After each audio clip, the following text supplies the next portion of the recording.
Hi friends, তো এসে গেছি উড়িষ্যার বিখ্যাত মন্দির কোণার্কের সূর্য।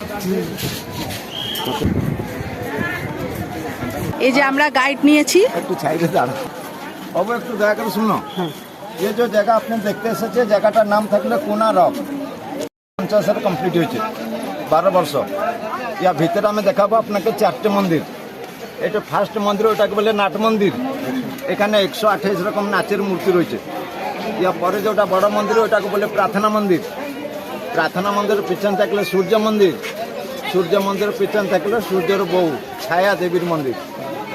মেন মন্দির প্রার্থনা মন্দির দুটো, একটা সূর্যের রথ 24টা চাকা উপরে মন্দিরটা দাঁড় করাইছে।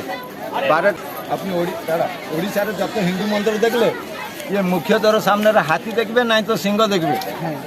এখানে দেখে বাবু তলায় রয়েছে একটা মানুষ, মানুষ কিছু করে কাছে হাতি, হাতি কিছু করে কাছে সিংহ। সিংহ হলো শক্তি পাওয়ার, হাতি হলো ধন টাকা। মানুষের কাছে ধন শক্তি দুটো একত্র হলে মানুষের মনে গর্ব, গর্ব করলে লাস্ট মানুষ পতন।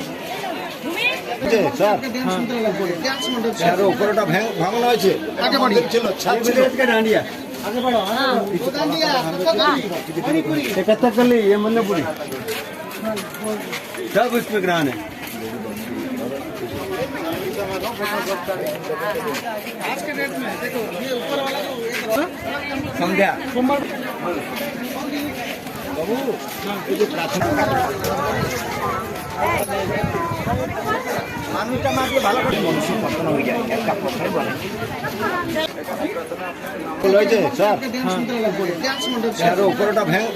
তো আপনাদের দেখালাম কোণার্কের সূর্য মন্দির।